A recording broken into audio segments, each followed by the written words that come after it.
How you feeling, Rich? I'm feeling great. Welcome back. You're now tuned in to Sold in 60. It's your host, Richie Rich, and my boy, D Dollars, D Money. Today we got a special guest. It's always a special guest, but it always gets better and better because we get people that wear multiple hats. So, round of applause. Today we have our guest, Tariq. What's your last name? Elbury. Elbury. I didn't want to say Eldbury because that's Eldbury. No. It's Eldbury. Tariq Elbury, welcome to the show, brother. Welcome to the show. Thank you. Thank you for coming through. Pepsi Rolly, you know, something light. Oh, we gotta hide it, right? Okay. I got a funny story about that. Okay, tell me about it. I recently got a French bulldog. Okay. And I was sending a little boomerang on Instagram to just a few of my friends to show the Frenchie. And I just thought it was cute because my Frenchie was just looking adorable. So I did the little boomerang and the Pepsi was in there. And like the first response I got was from my boy Ian, who's a broker. And he goes, "Wow, you really made it, didn't you? You got the Frenchie and the Rolly." Ooh. But I was like, I didn't even realize it, right? Because when you're on that timeshare grind, correct, you know, and you working, like there's always somebody who's so much better than you. Absolutely. And you never feel like you're, you know, I don't know, I've never been a top dog. Like I've never been a number one, but I've done well. Right. So I was like, dang, I do got the Rolly. I do got the Frenchie. You do. When did I make it? When did I make it? These are levels of success. I had no idea I made it, but apparently the time I made it. That's what's up. That's what's up. Let me get my headphones, man. So check it out. How'd you get into business? Oh, wow. Like from the beginning? From the top. Or from when I met you? Like how'd you get in the game? How'd you get in the game? That's the game change. Frenchies, Rollies, you know, talk to me nice. That's the most heart-wrenching story. That's my motivation to this day. The way I got in is still my motivation. Get out. So I was young and engaged. And I was working at a watch company, and I was doing well. I was there for like 3 years, and I was really happy. So I was like, cool, I'm making like $40,000, and I'm like, wow, like what other 22-year-old is making $40,000? That's great, right? And I thought that was like the pinnacle. Right. One of my goals was to get like a little promotion and make $1,000 a week, and I thought $52,000, I'm gonna be set for life. And then being engaged, she was gonna go to Georgia. This is towards like the last 6 months of our 2-year relationship to go to college. And she really was like begging me to move there. And I had a buddy of mine who was like 2 years younger than me driving like a nice Lotus Evora. And I'm like, how are you like 21 driving a Lotus? And where do you think he told me he worked? Timeshare. Yeah. So he was in marketing. So she's begging me, I don't want to leave. I'm stuck between being committed to a career and some good mentors. And then I decided to say, hey, you know what? Like, I don't want to lose a relationship. So I'm going to go do what my buddy does for the summer. And then I'll just make a bunch of money, and then I'll leave and I'll move to Georgia. A few weeks later, the first day of training, I get an OPC job, so like an off-property contact, like the people you see at like hotels or at SeaWorld. And the first day I go to training, it's like 7 o'clock in the morning. I'm already in the parking lot. Training starts at 7:30. I go to walk up to the door and go put my hand on the handle, and who calls me? Recruiter? No, my girl. Oh. My girl, right? I'm thinking, and I'm like, oh, cool. She's going to say, hey, you got this, words of encouragement. What do you think she called me to tell me? Oh, she went to break up. She called me to break up. Wow. I went back to my car, which at the time was like an 07 salvage title Jetta, and I cried. And I said, like, just for a few minutes, maybe a little bit longer, but we'll say a few minutes. I go to drive out the parking lot, and I get to the next light, and there's like 10 minutes until the training starts, and I just said, let me just go see what's in there. I just quit my job, right? I need to make money. I turned back around, and like that's how timeshare starts for me, because I decided to turn back around and go in. Wow. And they say, I don't know the exact way, but it's like when you have something like that happens, you kill them with success. Like people want to see you. Oh yeah, and I, not to wish anything dirt on anybody. Oh, I killed him on success. Oh yeah, that's the battery in your back. They still catch it up. That's what's up. And that's how timeshare started for me. I just went from, I started wearing different hats as I moved through the industry. Now that's what's interesting, because you've got to see it from different points of view. Oh, every role. So, one thing that intrigues me that I've never really got to talk to anybody about was what we call, I don't know, they call it different things at different places, but like deeding, right? Deeding. So some people call it what? Closing officer? Quality assurance, owner onboarding, legal. All right. So for any of you that don't know what deeding is or quality assurance or that stuff, it's after somebody purchases the timeshare, they agree to purchase, then they go to like a closing agent like a closing. Just like when you sell a house, if you're a realtor and you go to a closing, that's when they go over the documents and the paperwork, right? So my thing is I feel that that's where it gets real for people. Have you ever seen like someone like just tweak and just the rep or the family? The family. Man, too many times to count. Too many times to count. Just because I've done, I must have done at least 2,000-3,000 closings in my time deeding because I've done it in a few different places. Right. And it's going to be weird when they sit in there. The energy's right from the rep. The energy's right from the closing agent, and the family's just, hey guys, congrats on being our newest owners. Mm-hmm. They're not. And that's, it's going to get weird. And right when you go to open your mouth, I don't know if I want to do this. Right. It happens. So, all right. So we know that sometimes people buy under the ether, right? I don't want to call it pressure, but they buy because of when the emotions are high. Everybody buys at that point. They're in the moment. You know what I'm saying? Now the door closes, it's time to go over paperwork. Do they really like spit out to you? The guy said this. In timeshare they teach you like trust, need, help, hurry, right? Mm-hmm. But trust can sometimes have different levels to it, right? That's why you have, for instance, like a personal credibility and a company credibility. It's always different when they spit it out. They may not trust the rep wholeheartedly, but maybe they vacationed with that brand of company multiple times and they've always had a good experience. Mm-hmm. And they were kind of sold on the idea of wanting to have that experience over and over again, but they didn't necessarily trust everything the rep said. So they bought, because maybe the rep reminded them of all the different great experiences they had and the great vacations and the memories and time with mommy and daddy, right? So it's not always, the rep said this, and this, because there's always a process to how the deeding goes, right? And the closing is just the next step of the sale, right? Honestly. And I know people may think differently. There's always a stigma behind deeders. I say deeders are the best closers because they don't have 2-3 hours with the family. Mm-hmm. They got 5 minutes to break the ice and then talk about stuff like a closing disclosure and how they're going to pay twice the amount of the purchase if they take all 10 years to make the payment. Truth in lending. And no rep ever says that on the table, do they? Absolutely no not. Top closer ever closes in that manner. Never. Yeah. So deeders got to close some business. So as they go through the paperwork, the deeder never knows what the trigger is going to be, what the hot button is going to be. And there's multiple hot buttons. There's good ones, and then there's the ones that when you press them, an obstacle pops up or a challenge. So you never know which one's going to happen. Sometimes they may hear something while waiting, eating some popcorn and watching a movie to wait for the deeder to get ready from another family that piques their curiosity. Because, great reps open doors and close them, and some reps take the path of least resistance, and if they don't mention a door, they don't even open it. Correct. But that same door, it's not that it's closed, it's just creaked open a little bit, and you leave that door open, that's when they're going to run out of. What's the main complaint that you get from families when they do want to cancel? What do you think is the top complaint from a family? People don't usually want to cancel when they're doing the closing, right? Mm-hmm. But there's a plethora of them. I'd probably say the biggest ones are third-party influence, and they just don't understand the product. Because it can all sound good, right? And think about it. Deeder sends them home with, actually, forget what we sent them home with, man. They got the power of Google.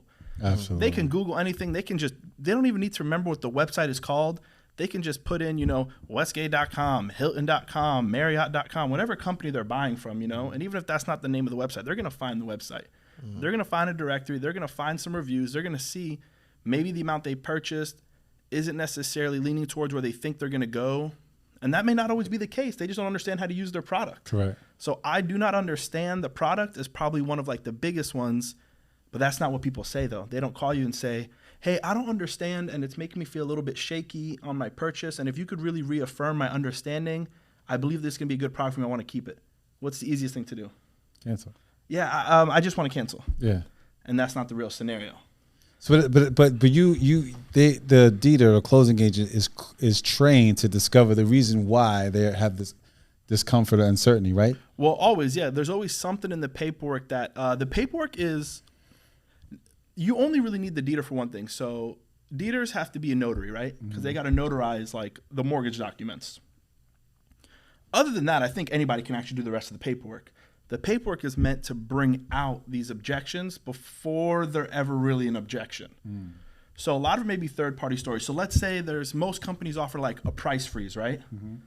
Is the price freeze can serve multiple purposes, but you gotta tie it to like a third-party story or something, or even a general one, like, hey, whenever you're not gonna leave today and book a vacation tomorrow, right? So you may have that little gut feeling whenever you leave, whenever you buy something. You ever bought something big before? What do they call that feeling right when you buy it? They call it buyer's. I think it's called remorse. Buyer's remorse. Yeah, exactly. Well, hey, look, you might feel that right up until you book your first vacation. But let me tell you, you ever feel bad when you're on vacation? Nope. Awesome. Well, you know what? A lot of our owners feel the same way. So that's why after they go on their vacation, 2, 3, 4, 5, 6 months later, they're looking at their wife. She's holding their hand, hugging them. The kids are saying, Daddy, this is great and fun. And then they say, dang, we should have bought more of this. And then they want to come back. And, hey, real estate usually appreciates or depreciates. Appreciate. So what do you think's going to happen to the price when they come back a year later? It goes up. Did the company do something wrong for the price going up? But how are you going to feel when you come back and the price is higher?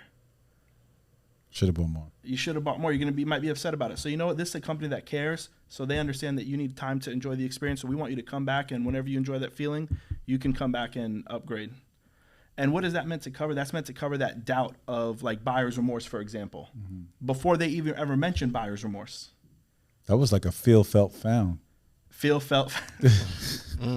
But you do that for, like the main ones, whether it's buyer's remorse, third-party influence, I don't understand, online reviews. So you always have like the main 4 or 5, the same objections we get as sales consultants. My parents own, I don't vacation like this, I don't vacation every year, or I don't have the money. You always hear the same 4 or 5 excuses not to buy. You hear the same 4 or 5 reasons why they want to cancel.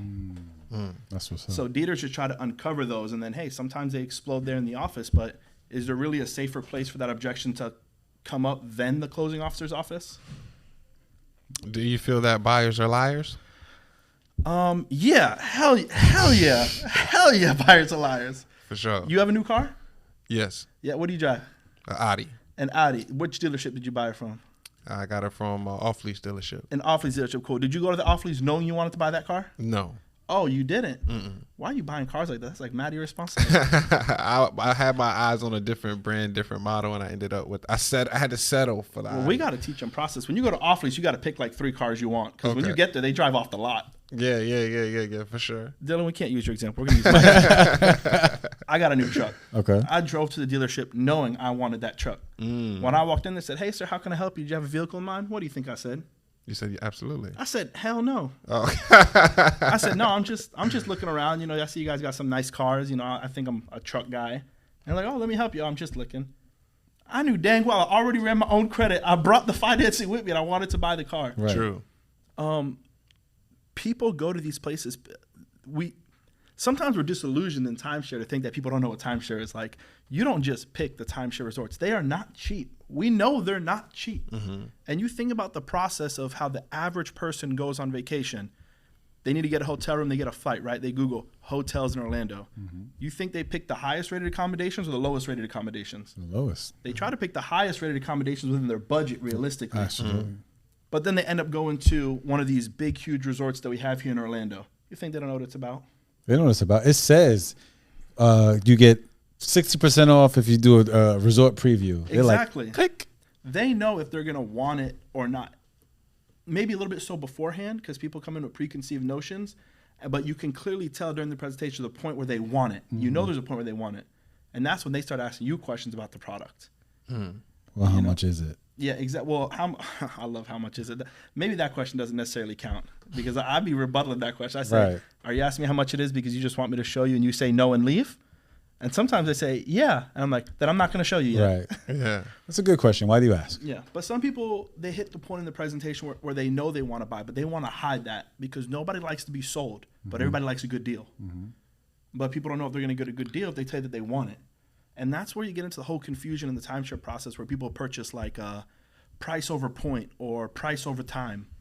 Whether depending on what type of timeshare you sell, you know what I mean? They just look at the price. They don't look at the actual experience they're looking for. Right. And that's where they get wrapped in that issue in their own head. That's just what, a good sales consultant is meant to have them tell you that they want it. And then what do you do once they tell you they want it?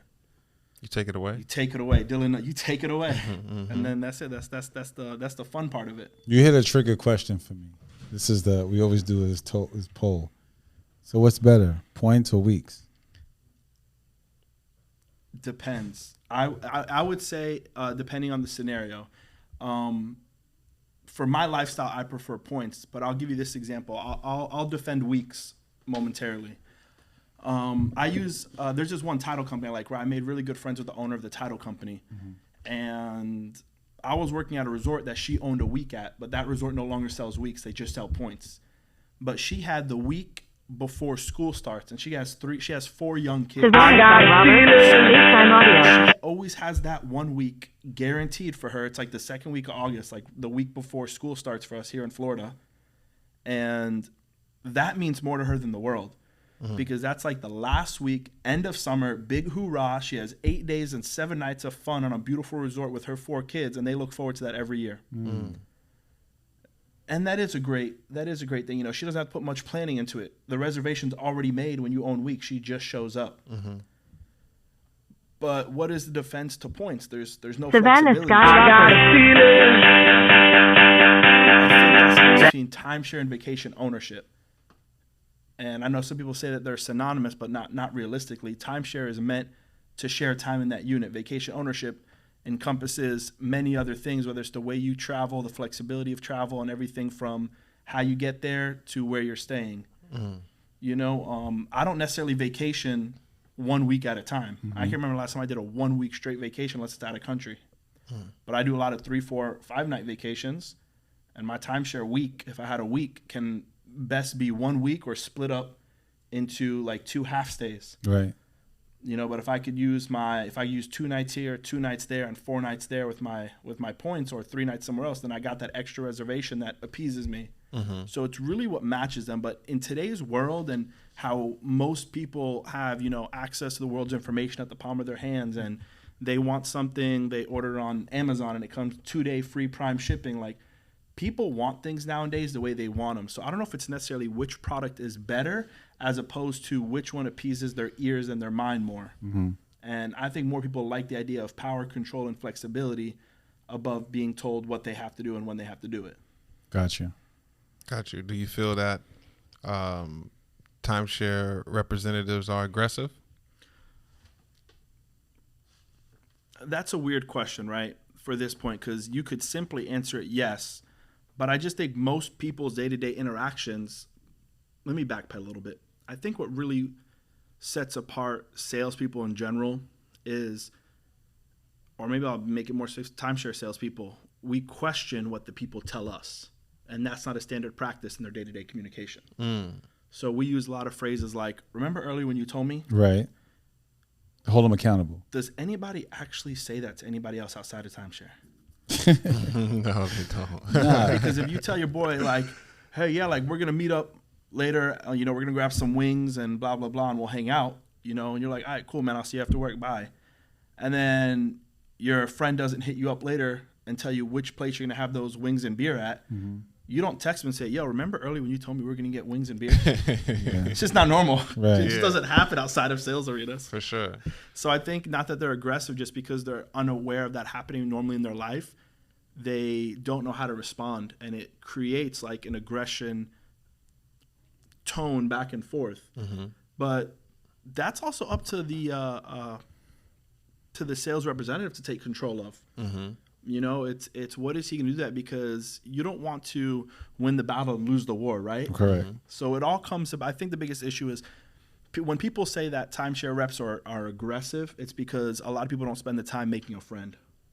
So they don't earn the right to say things the way they want to say them, because maybe the way Rich says something, a new hire can say the same exact words that he just learned in training, but he didn't spend the extra 5 minutes earning that person's respect or making a friend before he said it. And that's why it comes off different. So that's one thing we should touch, man. A lot of people don't know that there's a process to the sale, right? One of the most important ones is the warm-up. So let me ask you this. What has to happen in your warm-up for you to say, okay, that's enough warm-up, let me move along? They have to start asking me about me. I like to use, hey, there's no golden rule, right? But I always say everything I learned in timeshare is another tool in my toolbox. So one of my favorite ones that I learned is an acronym called FOR. Family, occupation, recreation. So if you don't know what to talk about in a warm-up, talk to them about their family, talk to them about what they do for a living, talk to them about what they do for fun. And you just try to talk about a bunch of different things until they start, you'll know you hit what's important to them when they start asking it to you. I'll give you a great example. I just went to go TO a table Monday, and the rep was like, dude, there's nothing. But you know, even if there's nothing, we still got to show what at the back end? Exactly. The numbers, right? Yeah. I said, cool, I'm going to go show the numbers. And let me tell you, this was one of those, you got to prejudge the right way. I sit on the table. He's a big, white dude, big beard, got some cool hat on with like some rifle on it. So what do you think I'm going to talk about on the table? I'm going to talk about guns. So I sat down, and I was like, man, that's a really cool hat. You know, what rifle is that? And then he just starts talking about rifles, blah, blah, blah. We start talking about guns back and forth. I mean, I was raised in St. Cloud for 20 years, so I know a little bit about guns. For sure. But, and then after maybe 5-10 minutes talking about guns, he goes, all right, okay, so can you tell me how this really works? Yeah. The rep spent 2 hours with him, right? So why do I give that example? Because he maybe could have been a more effective opportunity, because I don't know all the work the rep could have done to get me that way. Kind of like when your wife hands you the jar and you pop it open really easy and she's like, I loosened it for you. Maybe she did. But if the rep spends a little bit more time kind of talking to them and finding out what's important to them, what they like to do for fun and making a friend, that family in turn will start asking the consultant questions.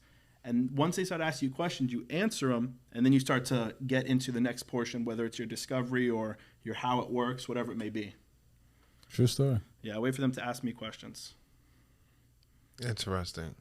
Do you think that you have a certain go-to close that you use with each family? Oh, a go-to close. It depends on their level of commitment. You know, if I can tell that they're afraid of the sale, I mean, or they've said no to me a bunch of times, like I think a yes close is one of the strongest I've used in the last 2-3 years. And it's especially done in the model.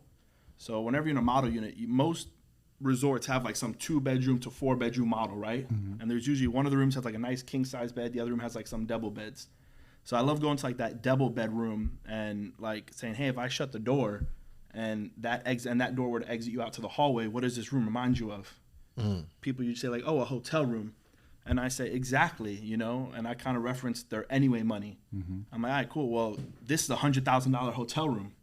Would you ever pay $100,000 to own this hotel room? And they usually say no. And I'm like, well, that's the funny thing, because nobody ever here really says no. They just say yes to something. You're either going to say yes to the $100,000 hotel room, and then like I open the door, or you're going to say yes to the same $100,000 that gets you the rest of this. Which yes would benefit your family more? And then that's to try to get them back into the sale. You know, that's kind of the close. And I use a very like similar one with alternate verbiage when I get on the table with numbers. But I always kind of butter up with that one. At what point do you know you have a deal?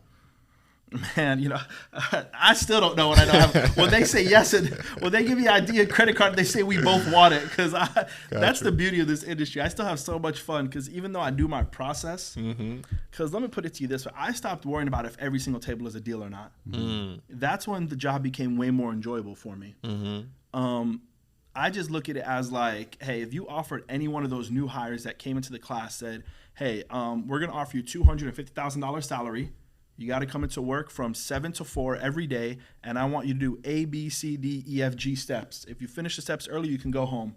Would you guys do that job for $250,000? Absolutely. Awesome. Sign right here. The reality is, like, we're trained to just do a process every single day. And if we stick and we do A, B, C, D, E, F, G every single day, we're going to make that $200,000, $300,000 at the end of the year. The issue is we work in an industry where if you're closing 20, 30, 40%, it's like baseball. You're an all-star. So more often than not, we get a lot of rejection. We hear a lot of no's. And when we start doing that, we start trying to change up the process. Well, that's not the agreement that you did when you signed that job with a salary, right? Whether you like the job or not, when you want to take the salary life, you have to do it the way they want you to do it. The nice part is timeshare gives you so much flexibility because you have some people who came before you who can teach you amazing ways to overcome objections, amazing value propositions, right? Just do each process, you know, and it can simply be broken down to trust, need, help, hurry. Do that every single day, And then you're not going to sell every day. It just happens. But don't go changing the process because you didn't get the sale. Copy. You said it really well. Thank you. That was dope. Yeah, you taught me. A few minutes ago, I was on FaceTime with I don't know if you heard that, but I was like on FaceTime with my girl, right? And then I said, hey, my girl also paid for me to get my real estate license years ago. That's what's up. And I said, hey, remember when you paid for me to get my real estate license? She's like, yeah. I turned the camera around. I showed Rich. I said, that's the guy who taught me how to sell timeshare. That's what's up, man. Now, I'm very proud of you, man. I want to just give you your props and give you your flowers because I see, I remember when you first started. I think I remember, was it training when it happened when you broke up with the? Yeah. I remember because there's a lot of distractions going on. And so many distractions. Yeah. I'm always breaking up. Whenever I break up with somebody, yo, my girl better watch out now. Because if I break up with her, you turn up. Yo, my next career move is going to be insane. Nah, I just wanted to, tell you congratulations and give you your props for your growth and you doing your damn thing. You know what I'm saying? So thank you. Yeah, I've done a lot of cool. I've done a lot of cool positions. The best feeling is whenever I do like a new position or I just step up in my career, similar to the Frenchie and Rolly story. It's like I'm like, wow, 6 months ago compared to who I am now, like I sucked. But in that moment, 6 months prior, like I'm sitting there like, yo, I'm the ish. Mm-hmm. Like I got this. That's why I'm getting paid when I get paid. Mm-hmm. And then 6 months down the road, a year down the road, that's why I look at the people who've been doing this for 20 years. And I'm like, dude, they are light years ahead of me. Mm-hmm. Light years. Because how many times did they have that realization that 3, 4, 5, 6 months ago I sucked just because they learned some really good closers or they learned how to listen a little bit better. Mm-hmm. It's crazy. It's life changing for sure. Yeah, I can't do nothing else. Yeah. Thank you. You ruined my life. So you're stuck in the game, baby. I love the game. So there's somebody watching right now that's contemplating should they get in the timeshare or not. In a 60-second, should they get involved? What's your words for them? Always take advantage of your environment. It's okay if something is not for you, right? I'll make it real simple. I can live with failure. I can't live with regret. So if you're staying at whatever position that you're in right now and you're unsure if you should make a move, that's already the signal for you to make the move. Because if you don't make the move, in time you will start to resent the position you are in and you're just not going to do well for yourself. So take the risk, take the move, and it's okay to fail because failure is not a bad thing. Failure is what lays the grounds to success. Plus, if you also live in Orlando, Florida, this is like the vacation capital of the world, and I'm a 3-time college dropout. Haven't made less than $160,000 in the last 4 years. That's even through COVID. So, I mean, if you're not doing that, like 9 to 5 ain't cutting it for me. For sure. That's your 60. I like it. Well, you got to start somewhere, and if you need your real estate license, you can shout out to our sponsor, Richdale School of Real Estate. They have real estate classes, the 63 hours, post 45, and brokers classes. You can reach them by the link in the bio. If you feel that you got some good information today that you can use, I appreciate Mr. Tariq Elbury for dropping the jewels on us today. Hit the tip jar in the link in the bio on Instagram so we can keep it running, keep it coming. And we appreciate you, King, for coming thanks for through. having me out here, man. I appreciate you. You got it, man. One day we need to have the camera crew follow you through the resorts and show us how you get down. Oh, I'd love it. That'd be dope. Coming soon. You're now watching Sold in 60. Tag somebody, share it. Peace. We out.